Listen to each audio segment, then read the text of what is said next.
a place where I love to be. Look in a book, here's a story for you. Who makes stories when the day is through? Who makes stories when the day is through? Story makers, working through the night till the rising sun. Story makers, stories are fabulous, stories are fun. Milton Wordsworth, Shelley and Jackson, working through the night till the rising sun. Story makers, stories are fabulous, stories are fun. Come and be a story maker.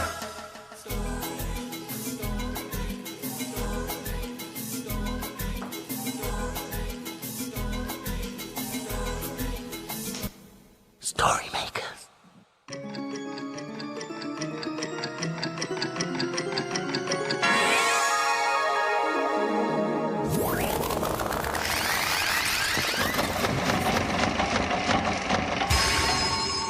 Story makers. It's midnight. Hello. Has everybody gone?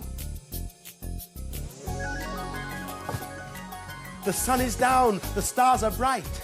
Story makers come out at night. Milton Wordsworth, story maker and magical maestro, at your service. Milton. The children in the library today were talking about their grandparents.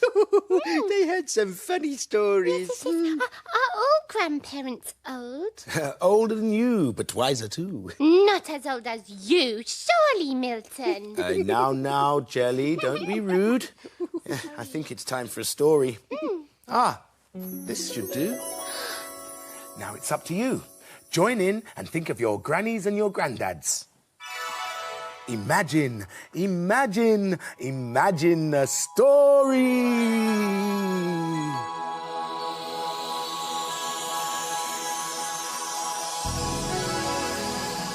Splendiferous. It's a playbook. And the story's called Grandma's Birthday. Today was Grandma's birthday, but it wasn't any ordinary birthday. Today, Grandma was 60 years old. Yakovus wanted to give Grandma a very special present. Yakovus thought about getting her a teddy bear, but Grandma was a bit too old for a teddy bear. He thought about getting her some slippers, but Grandma already had some slippers. Then Yakovus spotted some chocolate on the kitchen table and had a great idea. He decided to bake Grandma a delicious chocolate cake for her 60th birthday. Yakovus asked Mum to help, so Mum looked in her recipe book and then took all the ingredients out of the cupboard. Flour, sugar, butter, eggs, and most important, chocolate powder. They beat the butter and sugar together. They added the eggs one at a time. They sifted the flour and added the chocolate powder. Yakovus and Mum stirred everything together. Then they put the squelchy mixture into 2 cake tins and spread it out evenly. Mum put the cake in the oven to cook. When it was ready, Mum took the cake out of the oven. When the cake had cooled, they spread lots of strawberry jam over the bottom half. They took the top half and squashed it gently on top of the jam. Then they covered the cake with lots of sweety, sticky, buttery icing. Yakovus put colourful sweets on the side of the cake. Mum and Yakovus started putting candles on the cake. They needed 60 candles. Would they all fit on top of the cake? It was a bit of a squash, but they managed to fit them on. Mum started to light the 60 candles. But Grandma had smelt the chocolate and was already coming down the stairs. Mum had to be quick. Mum finished lighting the candles, 58, 59, 60, and just in time too. Grandma came into the kitchen and saw her cake. All 60 candles were burning brightly. Grandma loved her present, but needed a little help to blow out all the flames. 60 candles takes a lot of puff. Grandma gave Jacobus a big kiss to say thank you. Then it was time to tuck into the cake. Grandma said it was the best chocolate cake she had ever tasted. Happy 60th birthday, Grandma. Look what I found. Oh, teeth. Do they bite?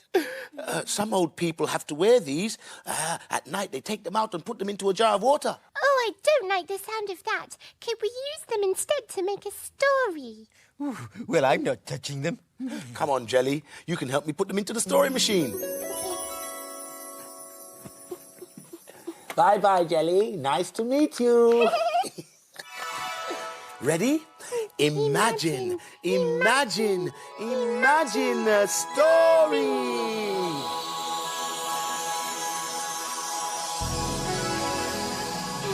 It's a Barnacle Rock story. And it's called A Gnashing Adventure. Once upon a tide at Barnacle Rock, the seahorse baby was playing in the seaweed. Rise and shine, barnacles under the sea. Wake up, come and play peekaboo. Chuckled the barnacles. Be careful, don't get lost in there, little Harry the seahorse looked rather flustered. Don't worry, Dad. I'm fine. A monster! She bolted out of the seaweed and jumped straight into Harry's pouch. Is everyone all right? Ellie the jellyfish floated by to find out what all the noise was about. There's a monster in the seaweed with big teeth. Trembled the seahorse baby. Oh, there's no such thing as monsters. I'm going to take a closer look. Isn't she brave? Chimed the barnacles. Ellie floated down into the seaweed. Suddenly, in front of her, she saw the toothy monster. Ah! She screamed and rushed out of the seaweed. What's all the kerfuffle? Said Gruff the pufferfish, who swam out from behind his slimy stone and headed straight into the seaweed to have a good look at the toothy monster. Suddenly, there was a real kerfuffle in the seaweed. Ouch, get off. Cried Gruff. He swam out with the toothy monster clenched firmly to his fin. Help, Cried Gruff. it's got me. With a loud guffaw, Papa Clam appeared from under the sand. Steady, Gruff, steady. He laughed. It's only a set of false teeth. False teeth? What are false teeth? The people up top wear them when the real teeth get worn out. Meanwhile, Gruff was thrashing about trying to get the teeth off his fin. Electra sparked by to see what was going on. We just need to make the teeth open. Said Papa Clam. I know. I'll tell the teeth one of my shark jokes. Ellie beamed. It's worth a try. Said Harry. I say. What did the shark say to the pufferfish? We don't know. What did the shark say to the pufferfish? The sea creatures giggled. Pleased to eat you, Ellie chortled. That was terrible. Gruff grumbled. Nothing happened for a moment, but then the teeth started to chuckle, quietly at first, and then louder and louder, until they opened and let out a huge laugh, letting go of Gruff's fin. Hooray! Shouted the sea creatures. Thanks, Ellie. Said Gruff. I need to put a plaster on my sore fin. And he swam off to his slimy stone as fast as he could. Looks like he's got off by the skin of his teeth, laughed Ellie. Oh, Milton, how do you know when you are getting old? Well, let's see now, shall we? Well, we all do get old, but it happens gradually over lots and lots of years. Oh. Look. Now, we'll look at the pictures, and you tell me who the youngest is and who the oldest is, okay? Yes. Well... One. That one is a young baby, so that must be the youngest. 2. That is a boy, so he's a bit older than the baby.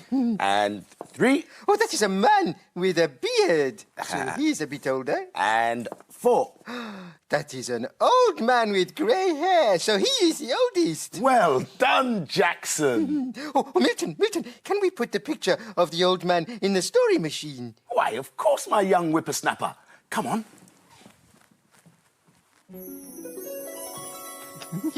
I want a story about the oldest person in the whole world. OK, well, if that's what you want, all you have to do is use a little imagination. And perhaps you'd like to join in too. Imagine, imagine, imagine a story.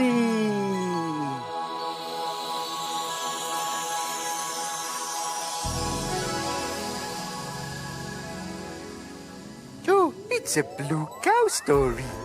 Oh, look. Blue Cow and the oldest man in the world. In a field not far away is a herd of cows grazing quietly. One of the cows is most unusual. Blue Cow wonders about the big world beyond her field. One day, Blue Cow was looking at a very old tree. I wonder what it is like to be really old. She's off again, said the other cows. So Blue Cow caught the bus that stops beside her field. I'd like a return ticket to a place where I can meet someone who's really old, please. There you go, madam. Hold very tight. And they set off for the seashore.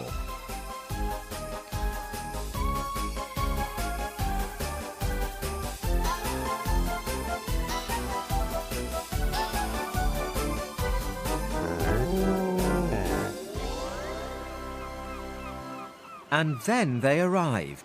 When Blue Cow got off the bus, she could hardly believe her eyes. By the seashore was a very, very old man. He had long silver hair and a matching silver beard and a kind, smiley face. He was painting an enormous picture. The picture was as long as the seashore and as tall as a tree. Hello, I'm Blue Cow. What you painting? I'm painting a picture with all of my friends in it. It's taking me a very, very long time. It's very beautiful, said Blue Cow. Who's that? That's my friend Dino the dinosaur. This is Christopher Columbus, Shakespeare, all the kings and queens of England, Humpty Dumpty, Robin Hood. Blue Cow looked at all the faces of the old man's friends. There were hundreds and hundreds of them. You know a lot of people, said Blue Cow. That's because I'm the oldest man in the world. But call me Tony. How old are you, Tony? Asked Blue Cow. I'm as old as the trees, as old as the seas, as old as the breeze. I'm so old, I've got 7,000 telegrams from the different kings and queens. Look!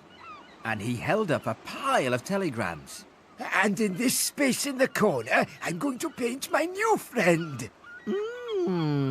Who's that? Asked Blue Cow. You! Laughed Tony. Stand over there while I paint you. Smile, please. Blue Cow stood and smiled while Tony painted her. Finished, he cried. Oh, that's lovely. Can I come and see you again? Certainly. You'll always find me here. It's getting late. Indeed it is. The dawn is upon us. The morning is nigh. We've made our stories, and we bid you goodbye. Story makers, working through the night till the rising sun. Story makers, stories are fabulous. Stories are fun. Bye, story makers. See you again soon.